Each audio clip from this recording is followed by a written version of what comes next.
اللهم صل على سيدنا محمد يا رب صل وسلم دائما أبدا على حبيب. الحمد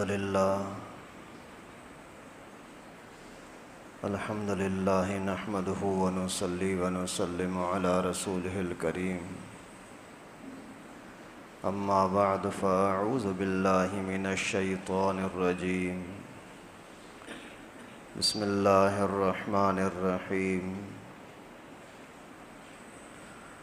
واذكر في الكتاب إدريس إنه كان صديقا نبيا ورفعناه مكانا عليا.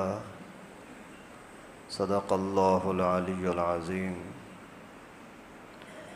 محترم دوستو عزیزو، اللہ تبارک و تعالی نے انسان کو اشرف المخلوق بنایا. اللہ تعالی نے انسان کو زمین پر اپنا خلیفہ بنایا. اللہ تبارک و تعالی نے انسان کو مخلوق میں سب سے زیادہ عزت، عظمت اور شان والا بنایا. تو اس کی وجہ سے کچھ ذمہ داریاں بھی انسان پر اور مخلوق سے زیادہ ہیں. جنات بھی اللہ تعالیٰ کی مخلوق ہے، فرشتے بھی اللہ تعالیٰ کی مخلوق ہیں. یہ جو جانور وغیرہ ہیں، آسمان زمین ہے، سورج چاند ستارے ہیں، اناج کھانے پینے کی چیزیں، پانی ہوا، یہ ساری اللہ تعالیٰ کی مخلوق ہیں. لیکن سب سے زیادہ عزت عظمت والی مخلوق انسان. اللہ تعالیٰ نے قسمیں کھا کر کے یہ بات سمجھائی کہ انسان سب سے زیادہ عظمت والا ہے. اور سب انسانوں کا ابا، پہلا انسان حضرت آدم علیہ السلام. حضرت آدم کو اس وقت کے سب سے عظیم ترین جو مخلوق تھی ان سے سجدہ کروایا، حکم دیا کہ ان کو سجدہ کرو. ابھی یہ انسان کے عظمت کی ایک اعلیٰ قسم کی مثال ہے. ایسی مثال کسی اور مخلوق کے لیے ملنا ممکن ہی نہیں ہے. تو سجدہ کرانے کا مقصد بھی یہی تھا کہ دنیا کے اندر سب سے عظیم ترین مخلوق انسان ہے. حالانکہ فرشتوں کو یہ بات گوارا نہیں تھی کہ انسان سب سے عظمت والا ہو. نحن نسبح بحمدک ونقدس لک. عرض کیا اے اللہ، ہم تیری عبادت کریں گے، تیرے حکم کو پورا کرنے والے ہیں. انسان کی ضرورت کیا ہے؟ اللہ رب العالمین نے فرمایا انی اعلم ما لا تعلمون. میں جانتا ہوں انسان کو کیوں پیدا کیا جا رہا ہے، اس کے پیدائش کے اندر فائدہ کیا ہے. فرشتوں، تمہیں نہ کرنے کا تو بس ہی نہیں، اختیار ہی نہیں. تمہیں اپنی مرضی چلانے کی تو میں نے طاقت ہی نہیں دی. بس جیسے میں نے بولا وہی کرنا ہے بس. اور انسان کسی کے مخلوق کے اندر خرابی کا بنیادی سبب دو چیزیں ہوتی ہیں: قوت شہوانیہ، قوت غضبانیہ. چاہت، مجھے یہ چاہیے، یہ چاہیے، یہ چاہیے، یہ شہوانی قوت ہے. قوت غضبانی، یہ مجھے کیوں نہیں مل رہا، اس کے ملنے کے اندر رکاوٹ کیا بنی. تو یہ دو چیزیں جس کے اندر ہوتی ہیں نا، وہ لڑتا جھگڑتا ہے. فرشتوں کے اندر یہ دونوں چیزیں ہی نہیں ہیں. کھاتے پیتے ہیں ہی نہیں، مردانہ زنانہ طاقت کے ساتھ ان کا تعلق ہی نہیں ہے. تو چاہت کس کی رکھیں گے کہ یہ چاہیے یہ نہیں چاہیے؟ نہیں ہے. اس کے مقابلے میں دنیا کے اندر جانوروں کے اندر یہ چاہت ہوتی ہے، اچھی چیز کھانے کے چکر میں لگتے ہیں اور بری چیز یا اپنے آپ کو جہاں سے خطرہ محسوس ہو تو اس سے لڑتے ہیں۔ تو ان کے اندر یہ طاقتیں ہیں، شہوانی یہ چاہیے، غضبانی میرے مقابلے میں کیوں آیا۔ کتا اگر ایک جگہ پر بیٹھ کر کے اور کوئی مردار کھا رہا ہو، کوئی چیز کھا رہا ہو، دوسرا اگر کتا ہی اس کے جنس کا آ جائے گا تو یہ اس کو برداشت نہیں کرتا۔ اسی طرح سے ساری مخلوق یعنی جو جاندار ہیں وہ ایسا کرتے ہیں، لیکن ان کے اندر عقل نہیں ہے، پکڑ ہوتی عقل کے حساب سے۔ تو وہ اگر غلطی کر بھی بیٹھیں، حلال کو چھوڑ کر کے جانور حرام کھا بیٹھیں، ان کی پکڑ نہیں ہے، ان بیچارے کو حلال حرام کا پتہ ہی نہیں ہے۔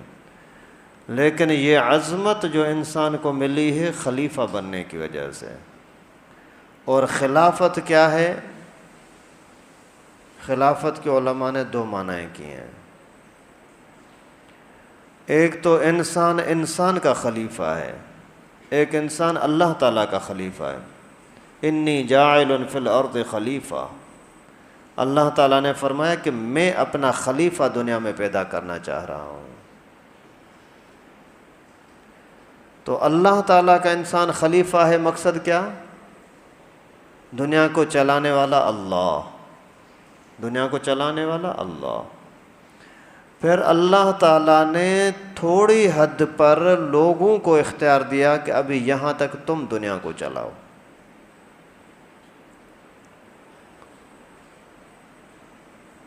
دنیا کو جب چلانے والا اللہ ہے، باغات پہ وغیرہ پیدا کرنے والا اللہ، لیکن ان باغات کے اندر حکومت تمہاری چلے گی۔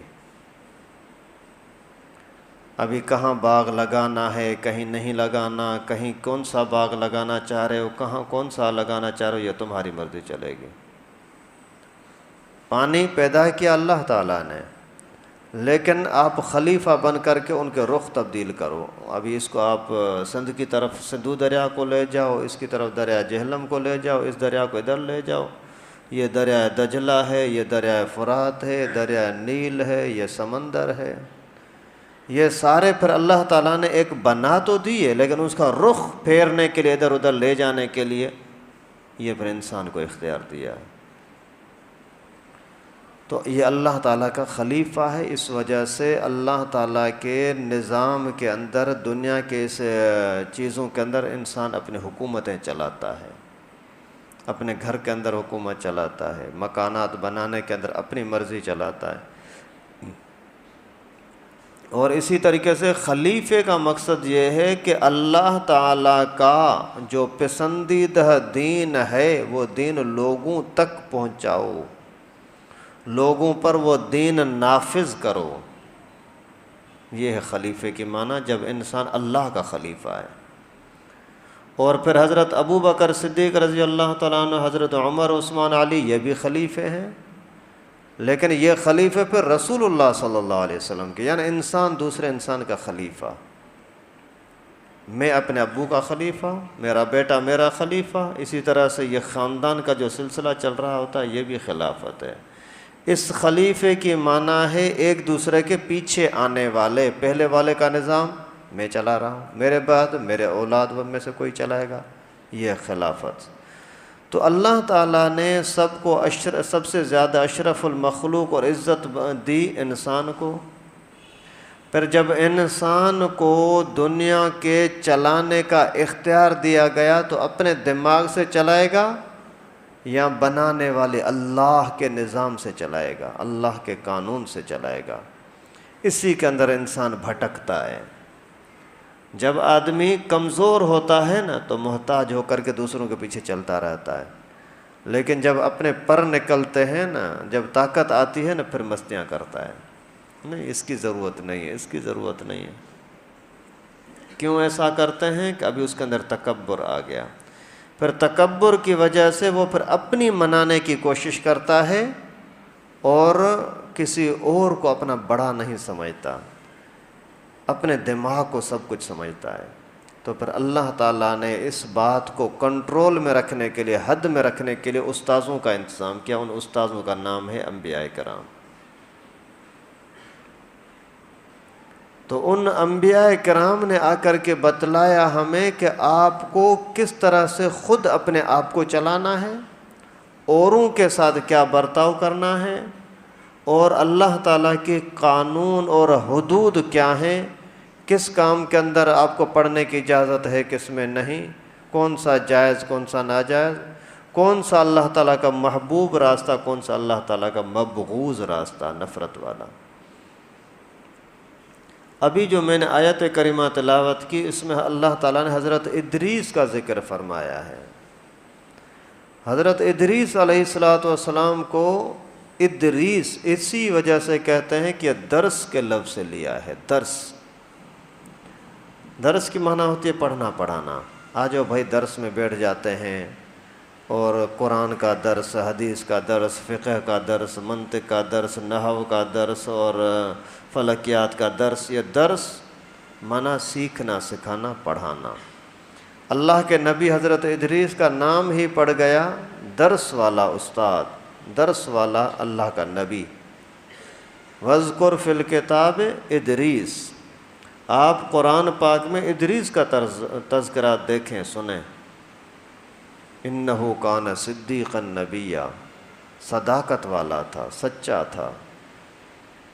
اللہ تعالیٰ نے جو کچھ حکم اسی کو دیا وہ کر کے دکھایا. بڑا نیک انسان تھا اور اللہ کا نبی تھا،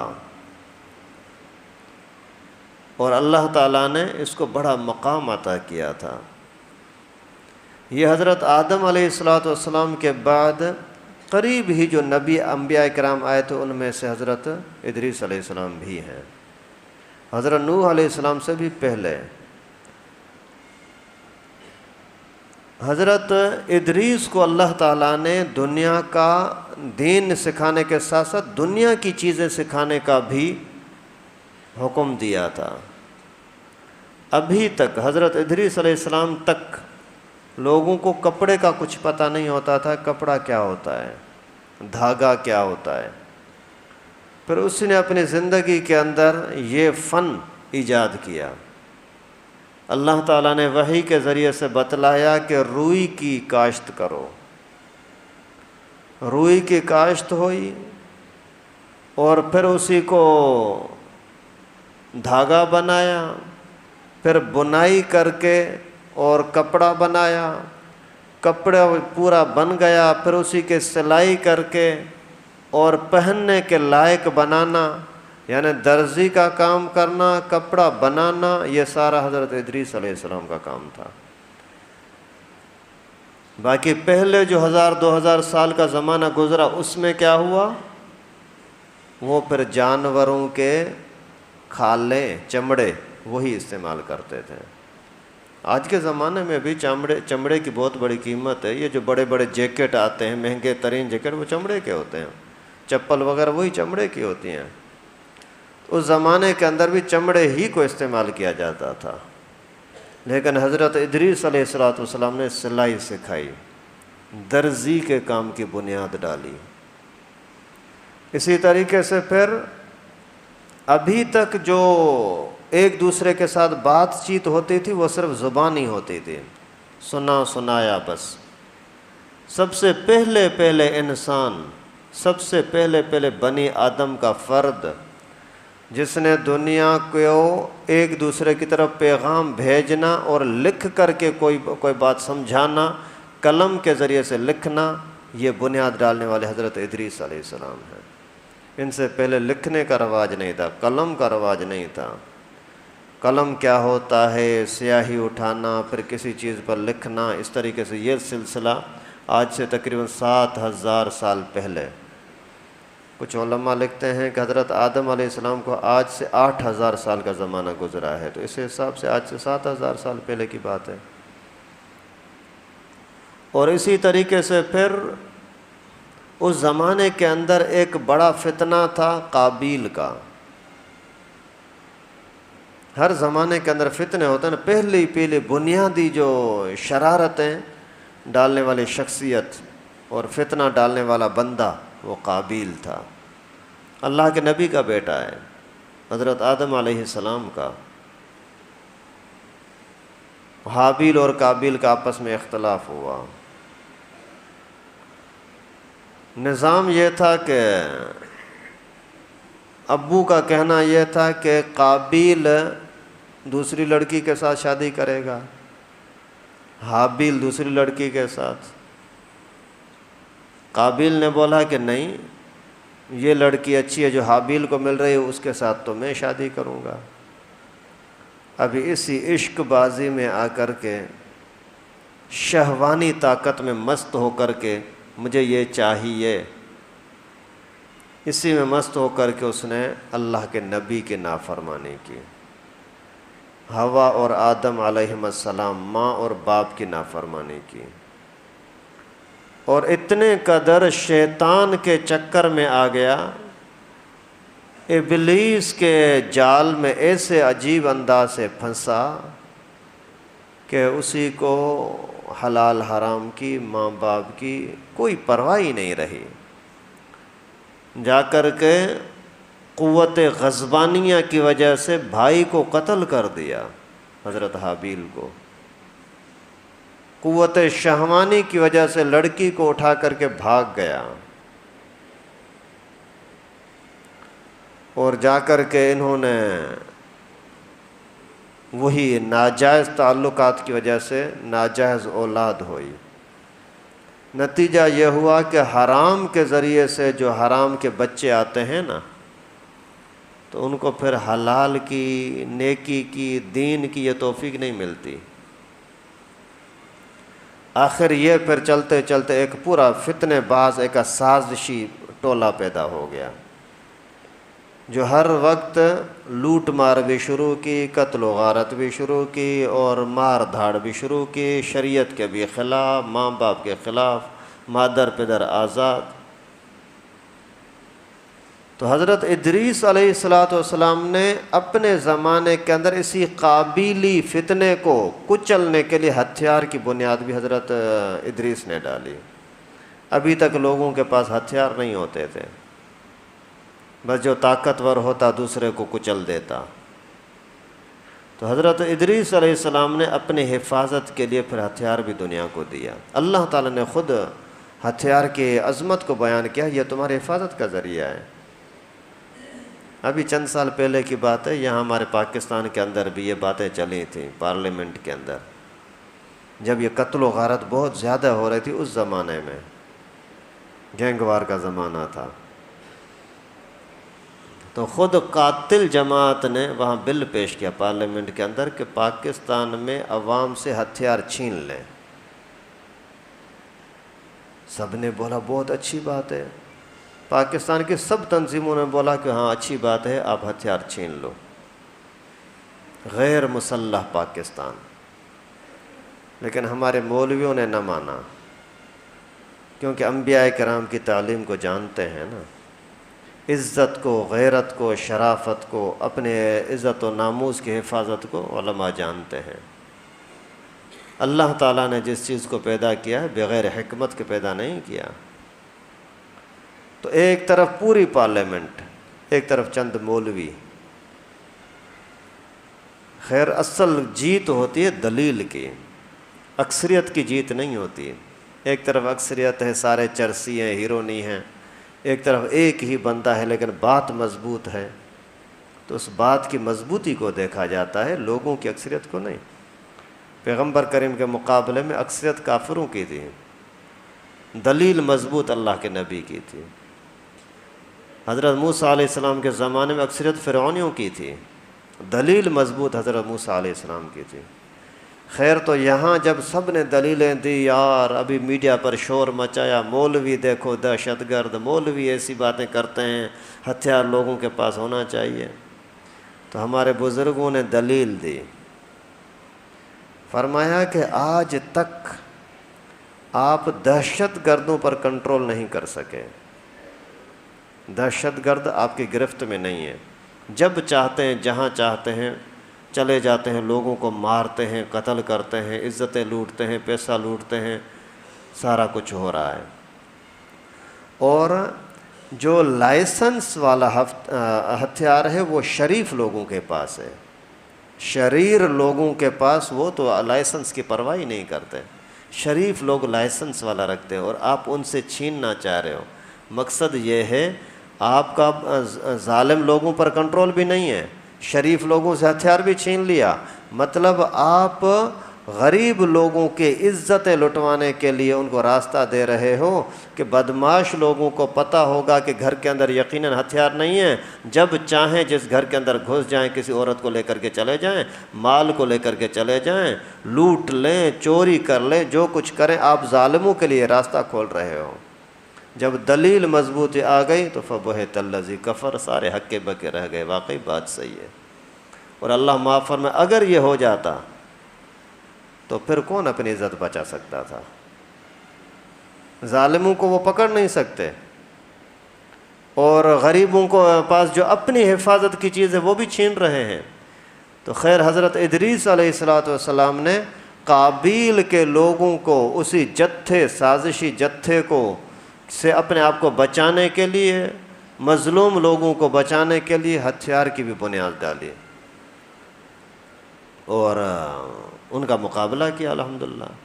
اسی طرح سے حضرت ادریس علیہ السلام نے خاص طور پر جو دنیا کے لحاظ سے لوگوں کی تربیت کی، یعنی جس کو دوسرے لفظوں میں سیاست کہتے ہیں، سیاسی لحاظ سے جو حضرت ادریس علیہ السلام نے تربیت کی وہ یہ کہ جب یہ اصل میں حضرت ادریس آئے تھے دریائے دجلہ اور فرات کے قریب، بابل کے پاس، لیکن وہاں پھر لوگ مان نہیں رہے تھے، تو ان کو فرمایا کہ آ جاؤ یہاں سے چلے جاتے ہیں کہیں اور۔ لوگ جانے کے لیے تیار نہیں تھے کہ یہ سرسبز اور ہریالہ علاقہ، اس کو چھوڑ کر ہم کہیں اور کیوں جائیں۔ حضرت ادریس نے ان کو فرمایا کہ آپ میرے ساتھ چلو، میں اللہ کا نبی ہوں، نبی کی بات ماننے کے اندر کبھی بے عزتی نہیں ہوتی، عزت ملے گی۔ خیر ان کو راضی کیا اور چل پڑے۔ چلتے چلتے چلتے مصر کے قریب جا کر کے دریائے نیل کے پاس، وہاں پھر ہریالی تھی، فرمایا کہ یہاں آپ ٹھہر جاؤ۔ وہاں جیسے ٹھہرنے لگے پھر آہستہ آہستہ آبادی بڑھتی گئی اور لوگ بھی آتے گئے، یار یہاں کا نظام بہت اچھا ہے۔ وہاں نظام کے اعتبار سے، سیاسی لحاظ سے کیا کام کیے، کوئی کسی پر ظلم نہیں کرے گا، اگر کسی پر ظلم کیا تو اسی کا حساب کتاب میں کروں گا۔ اللہ کے نبی جب بڑے ہو گئے، جب خود ناانصافی نہیں کرتے تو اوروں کو کیسے کرنے دیں گے؟ اور فرمایا کہ ناپ تول کے اندر اگر کسی نے کمی کوتاہی کی ہے تو اسی کی سزا یہ ہے کہ اسی کو بند کر دیا جائے گا۔ یعنی مارکیٹ کا مکمل نظام بھی اسی نے خود اپنے ہاتھ میں لے لیا۔ اسی طریقے سے پھر ایک بندہ چلتے چلتے 200 بستیاں آباد ہو گئی دریائے نیل کے قریب، 200 بستیاں۔ تو ہر جگہ پر روزانہ پہنچنا، فیصلہ کرنا اور ان کی باتیں سننا چونکہ مشکل تھیں۔ پھر 4 باقاعدہ ایک چھوٹی چھوٹی حکومتیں قائم فرمائیں اور ہر حکومت کا ایک سربراہ، سردار بنا دیا۔ یعنی 50 بستیوں کا فیصلہ ہوگا، یہ کرے گا، 50 کا یہ کرے گا، 50 کا یہ کرے گا۔ یہ جو آج کل سرداری نظام ہے یہ بھی شرعی لحاظ سے برا نہیں ہے اگر اسلام کے خلاف نہ ہو۔ یہ نہ کہ میری قوم کا ہے تو پھر جو چاہے کرے، یہ ہماری قوم کا نہیں ہے تو پھر اس کو کچلو، یہ سرداری نہیں ہے، یہ سرکشی ہے، یہ فرعونیت ہے، اس کی اجازت نہیں ہے۔ باقی اگر اچھے انداز سے دیندار آدمی ہے، کسی قوم کا سربراہ ہے، نمازی ہے، داڑھی والا ہے، دین کے مطابق فیصلہ کرتا ہے تو یہ بہت بڑا عظیم کام ہے۔ انبیاء کرام نے حضرت ادریس علیہ السلام نے خود اس طرح سے لوگ مقرر کیے۔ خیر پھر اس طریقے سے پورے نظام کو کنٹرول کیا، امن بھی ہو گیا، اگر کوئی ڈاکو آ گیا تو اس کی کے سے دفاع بھی ہو گیا، اور دینی لحاظ سے فرمایا کہ نماز کوئی بھی چھوڑے گا نہیں۔ ایام 20 کے روزے تھے، 13ویں، 14ویں، 15 تاریخ ہر اسلامی مہینے کی، یہ بھی کسی کو توڑنے کی، چھوڑنے کی اجازت نہیں ہے۔ اسی طریقے سے اپنے علاقے کے غریبوں پر آپ کو نظر رکھنی ہوگی، جو بھی غریب ہو آپ اس کی مدد کریں گے۔ اسی طریقے سے ایک قانون بنا دیا۔ اللہ تعالیٰ نے اسی حضرت ادریس کا تذکرہ فرمایا کہ انہ کان صدیقا نبیا، بڑا سچا تھا، اللہ کا نبی تھا، ورفعناہ مکانا علیہ، بڑا مقام عطا کیا تھا اسی کو۔ یہی کتنا بڑا مقام ہے کہ کفر اور شرک کے ماحول میں آئے ہیں، لوٹ مار اور چوروں کے ماحول میں آئے ہیں، لیکن ایسا کنٹرول کیا کہ دہشت گرد سازشی طبقے کو بھی کنارے پہ لگا دیا اور پورے علاقے کو امن بھی دے دیا، اور انصاف کے ساتھ غریبوں کا بھی حق ادا ہوا، تو ظالموں کو بھی ظلم کرنے کی جرت نہیں رہی۔ یہی بڑی کامیابی ہے نا۔ اور پھر اللہ تعالیٰ فرماتے ہیں کہ ہم نے اس کو بلند مقام عطا کیا۔ بلند مقام سے مراد یہی ہے، دنیا کی بادشاہی بھی مل گئی اور نبوت بھی مل گئی، لیکن بزرگی کے اندر، عبادت کے اندر اتنا بلند تھا کہ حضرت امام ابن وہب رحمۃ اللہ علیہ نے لکھا ہے، تفسیر قرطبی میں ہے، کہ ایک طرف پوری دنیا کے لوگوں کے نیک عمل اوپر جاتے تھے روزانہ، ایک طرف اکیلے حضرت ادریس کے عمل ان کے برابر ہوتے تھے۔ لاکھوں لوگوں کے عمل ایک طرف، اکیلے حضرت ادریس کا عمل دوسری طرف برابر ہوتے تھے۔ تو فرشتے جو روزانہ یہ اعمال اوپر جاتے دیکھتے تو ان کے دل میں تمنا ہوئی ہم اس بندے کو دیکھیں۔ تو ایک مرتبہ حضرت عزرائیل علیہ السلام نے، ملک الموت نے حضرت ادریس کے بارے میں اللہ تعالیٰ سے اجازت طلب کی، اللہ یہ جو روزانہ ایک بندے کے اتنے عمل اوپر آتے ہیں مجھے دکھا دے۔ اللہ تعالیٰ نے اجازت دی کہ جاؤ دیکھ کے آؤ۔ حضرت عزرائیل آیا، آ کر کے ملاقات کی، انسانی شکل میں آئے، گپ شپ لگائی، مہمان کی طرح ان کے پاس ٹھہرے۔ شام کا ٹائم ہوا، حضرت روزے میں تھے، افطاری کا وقت ہوا، فرمایا آجا کھانا کھاؤ۔ بولا نہیں میں کھانا نہیں کھاتا۔ دوسرا ویسے ہی گپ شپ ہوتی رہی، کھانا نہیں کھایا، کچھ کھا بھی نہیں رہے، پی بھی نہیں رہے۔ دوسرا دن ہوا، تیسرا دن ہوا، آخر پوچھا بھائی کیا ہے؟ جو دشمن ہوتا ہے وہ کھاتا پیتا نہیں ہے، آپ کی میرے ساتھ دشمنی ہے کیا؟ پھر اس نے بتایا کہ میں ملک الموت ہوں، عزرائیل ہوں۔ اچھا بتاؤ کیوں آئے ہو؟ بولا اس وجہ سے آیا ہوں، آپ کے پاس رہنا تھا، آپ کی صحبت میں آنا تھا، اسی وجہ سے۔ تو فرمایا کہ حضرت ادریس علیہ السلام نے فرمایا کہ میری ایک چاہت ہے، پوری کرو گے؟ بولا کیا؟ بولا مجھے مار دو، موت دے دو۔ اللہ تعالیٰ کی اجازت سے موت دے دی۔ پھر اللہ تعالیٰ نے اسی کو زندہ کیا، زندہ ہوا۔ پھر اس نے پوچھا کہ کیوں مارا مجھے؟ بولا موت کا ذائقہ چکھنا چاہ رہا تھا، کتنی کڑوی موت ہے، تاکہ آدمی تیاری تو کر سکے، لوگوں کو بتا تو سکے۔ تو پھر حضرت ادریس علیہ السلام نے فرمایا کہ موت کا ذائقہ بہت ہی کڑوا ہے، تلواروں سے کٹنے کے اندر اتنی تکلیف نہیں جتنی موت آنے کے ٹائم پر، جہاں جان نکلنے کے ٹائم پر تکلیف ہوتی ہے۔ پھر حضرت ادریس علیہ السلام نے فرمایا کہ مجھے آسمانوں پر لے چلو، میں جنت جہنم دیکھنا چاہ رہا ہوں۔ حضرت عزرائیل نے اجازت لی، اجازت مل گئی۔ پھر حضرت عزرائیل ہی کے ساتھ یا کسی اور فرشتے کے ساتھ اللہ تعالیٰ کی قدرت سے حضرت ادریس آسمانوں پر چلے گئے، جا کر کے جہنم کو دیکھا، دیکھ کر کے واپس آ گئے۔ پھر جا کر جنت کو دیکھا، جنت کو دیکھ کر کے اور وہاں بیٹھ گئے۔ ادھر سے عزرائیل آ جاؤ بھائی باہر، بولا میں تو نہیں آتا۔